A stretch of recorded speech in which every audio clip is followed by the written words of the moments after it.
tips that improve your UBC program. And most of these tips are things we've talked about before, but anytime somebody seems to acquire the UBC, many times they feel like they can kind of do it their way. And I'm not saying every UBC shouldn't have the owner's flair. Now, of course, it should. It should be a reflection of you, and for you to have passion for the program.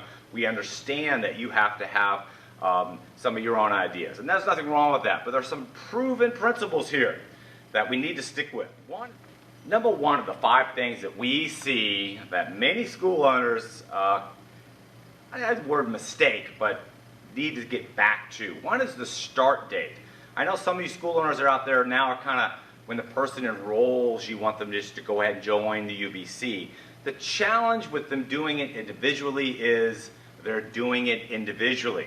If they don't feel that kind of sense of togetherness that a group collective, as they say, that the start date can create, you're going to really hurt their ability to achieve the course. Your goal when someone goes on a 10-week, 6-day-a-week program that's challenging is they need as much support as they can. And when they kind of have that sense and feel they're in it together, they have a much better chance of succeeding. So highly recommend stick with the group start dates as opposed to the individual ones.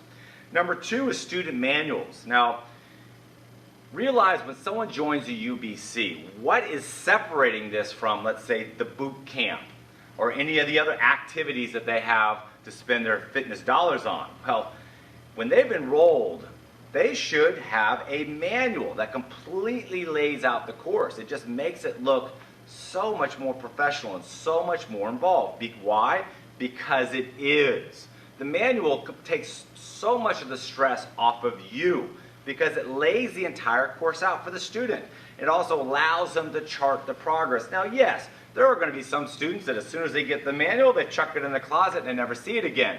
But that's not the point. The point is when you've sold them the UBC, you've handed them hopefully gloves, hand wraps, and the student manual that really makes them feel as if they've bought something of worth. A huge difference than just, thank you for my $250 and good luck to you. So utilize a student manual. It will generate far more income than it's costing you. Number 3 is sticking to the class structures. Again, I understand we want our own personality in our classes, and I can't agree with you more in some ways. But if you're doing kickboxing classes that are predominantly the student holding mitts, and then the student hits the mitts and is hitting and holding. I did a survey recently in developing my level 2 programming and gave 10 questions. What would you rather see more in a class? And had all sorts of things, whether it was more kicking drills or holding the mitts or target drills. And the least popular one out of all of them by far was target drills, where the student holds the target or someone else hits it and then they hold it. Plus, it's very difficult for them to get the aerobic workout in. The fact is, it's a kind of a hit and hold type situation.